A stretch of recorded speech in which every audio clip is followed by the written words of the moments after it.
Con Stathopoulos and Josh Phegan come together in an incredible podcast, Grow, Scale, Master.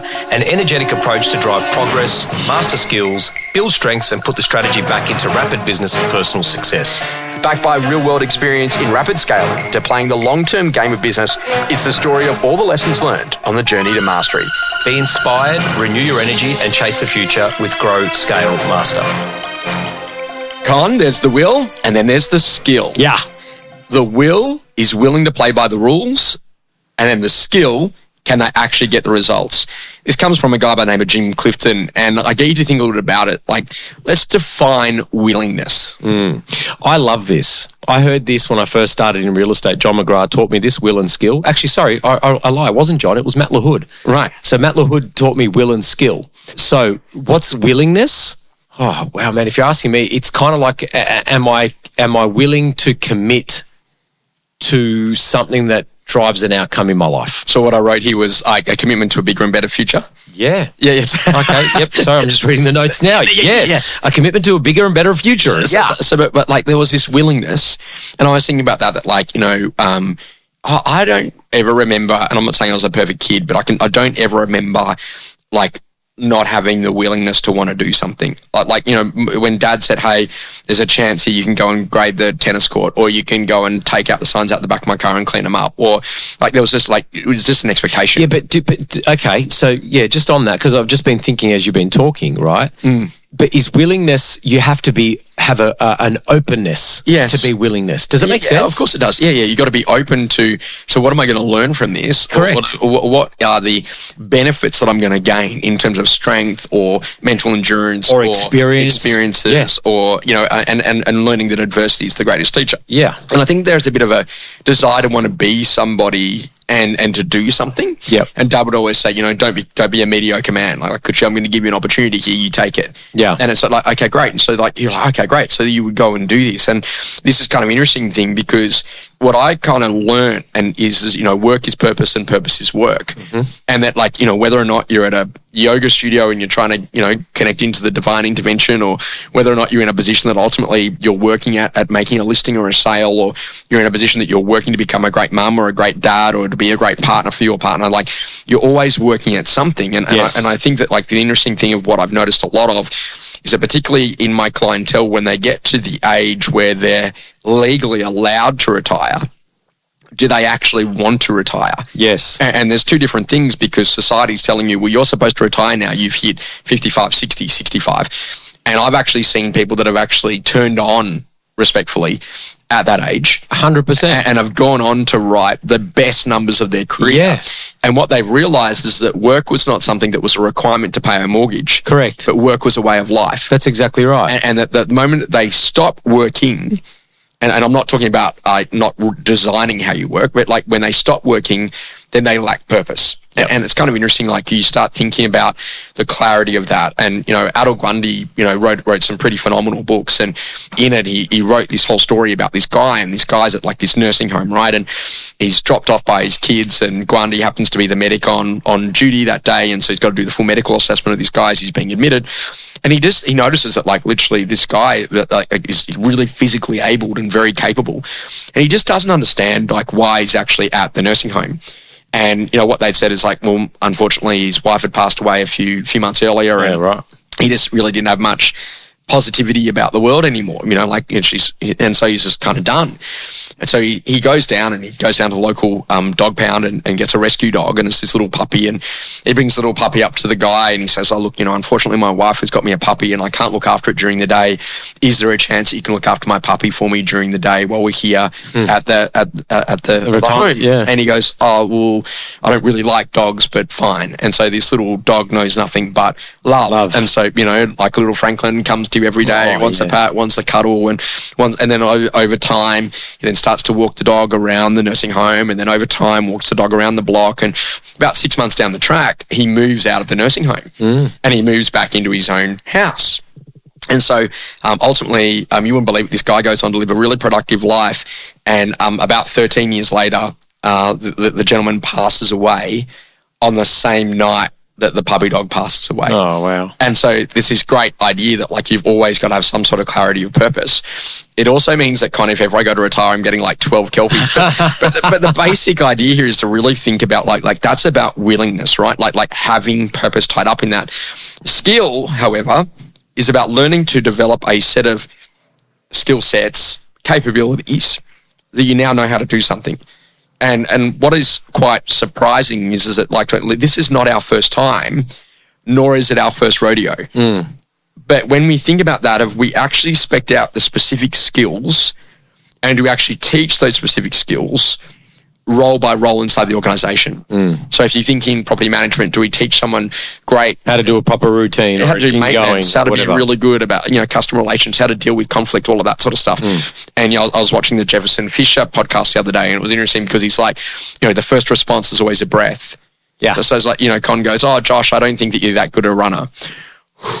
And then the second response is, "Say that again." Yeah, tell me more about that. And then all of a sudden you're like, well, I just don't think you're running that well at the moment. So you'll see that though. And then, okay, great. And Con, how did you want me to respond to that? And so what you're actually thinking about is that like these communication skill sets become massively important. Yeah. One of the things that is interesting is that when you look at the people that have really performed well or had exceptional growth in a month, in a year, in a career, there was definitely a willingness and then there was the skill set development, and then there's a willingness to continue both of those things. How important is it to get the willingness and the skill sets, formula right? Yeah, in our business, we hire for will, not skill. Skill can be taught, will's hard to teach. Okay, and I've seen so many people that have had so many good, skills, but they've got no will. They just don't want it. They don't want to be in real estate. They might be really good at X, Y, or Z, but this is not there for them. So it makes it really hard to be able to unlock the magic and the brilliance out of someone if there's no willingness. Whereas skill can be taught. It's a definition. So to be successful in the role, here's the guiding principles. Here's the bare minimum that you need to be able to have an understanding or a capability. Now, if we turn on the willingness, this is what gets us up to that next level, right? And so for us, we always look for the will, not the skill. You think about that Gilbert and Arca conversation around there is the pressure is a lifestyle, and there's the pressure of expectation. Yeah. So I said to you, Con, I'm going to write 100 deals, so I better write 100 deals. Yeah. Then there's the pressure of scrutiny. Hey, Con, I'm going to come do my live listing presentation in front of you. I want you to tell me how it goes. Yeah. And then literally then you start thinking then the consequence, literally, so if I don't write the 100 deals, then I can't pay my mortgage. Yes. So when you think about that, I think a lot of people have kind of shied away from pressure. Oh no, I don't like this pressured environment. Oh, I don't like this style of coaching. Why? Well, it makes me uncomfortable. And I look at some of the people that we put on the Intense program, and I go, okay, great. Well, there's the pressure of expectation because, Josh is going to ring you every day at 3:00. I've got to tell him what I've done. There's the pressure of scrutiny. He's going to ask me, who did I call? What did I say? Why didn't I get an appointment? Then there's this whole pressure of consequence. I'm going to pay him a large sum of money to speak to me every day for a month. Well, I better make sure that literally I'm actually going to go and deliver to that. Is this kind of important, for people to understand that literally that growth is going to have to come with some level of discomfort, and that ultimately if you're feeling uncomfortable, it's probably actually a really good thing because you're about to learn about a new set of skills, capabilities that you've never ever had before. Yeah, it is, but you got to be open to that. If you're not open for it, doesn't matter how much discomfort that you provide someone, they're not going to want to lean into it, and they're not going to have that willingness to be able to actually embrace it. So I think you kind of got to get timing's really important as well. Yeah. So, and I think, in real estate, here's the thing, 90 to 95% of everyone in this industry has 90 to 95% of the basic skills to be successful. Yeah. Yet why do we have that whole, 80-20 rule that, 20% do 80% of the business? It's because those people hang out in that 5 to 10% rare space. Yes. Where they have a willingness to want to be better. Yeah. They have a burning desire, whatever it is, the way that they grew up, whatever it is, they have a willingness to embrace the discomfort. And then that leads to skill acquisition. So I'm really good at listing, but man, I suck at, clearing auctions. Or it might be, my days on market are 72, I can get them done, but, my vendor manage. So these people work in the space where it's uncomfortable. It's also too that the people who are mentoring you, guiding you, teaching you, leading you, growing you, and sometimes those people are not in those titled roles, by the way. Yeah, that's exactly right. Have a way of communicating that gets you to raise. Absolutely. So, Con, I'm going to tell you this because I know you can handle it. I just love that as a saying. There was nothing else after that. I was just having a breath. You told me to take a breath. But think about what that little statement does. Yeah, correct. Con, I'm going to tell you this because I know you can handle it. Yeah. And then you're like, okay, I can handle this. Yeah, I'm ready. Yeah, correct. Yeah, it's great. So when you think about that, the pressure of expectation, consequence, and scrutiny, right? So I'll give you a basic example. Yep. I know that if I leave my home at 20 past 5 a.m. in the morning and I run, I can run into Circular Quay and be at Circular Quay at circa 6:05. Yep. Which gives me enough time to grab a quick coffee and then catch the 6:15 a.m. ferry and be back on the shore here in Balmain by 6:25 a.m. Yep. To be back home by 6:35, then have a quick shower and be in the car by 6:50 a.m. heading into the city. Yeah. So I know that I can do that. Yeah. So the other morning I woke up and I'm like, okay, great, I'm going to go for a run. And I looked and I was in my running gear and it was 5:23 a.m. Yeah. I'm like, am I going to do this? Yeah. So the pressure of expectation. Yes. I need to do this. I've got to get there by that time. Otherwise I miss the ferry. And the pressure of consequence. If I miss the ferry, the next one's 6:45 throws out my whole day. Correct. And then all of a sudden the pressure of scrutiny. How is this per K rate going? Am I actually going to make it to make sure that I perform at my best? I love that. And I got a personal best that day. Yeah, I just love the simplicity of that. That's gold. I've just written it down as a note. Experiences that rapidly shaped you. Con, I was in this position, like when you have a big moment, and it was a big moment in my real estate career where I, had secured a listing and Dad had come with me and we'd won it, and it was the biggest listing of our business that year, and it was the biggest listing of my career to date at that time. And you wouldn't believe it.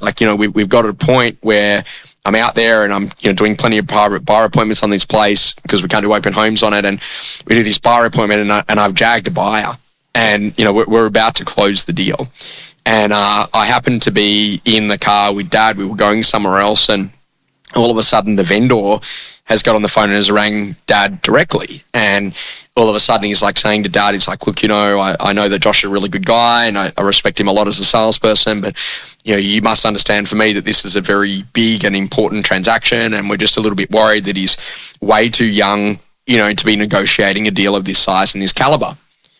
And my dad turned around to this particular vendor and said, look, I got to tell you, appreciate the concern, but you couldn't be in better hands.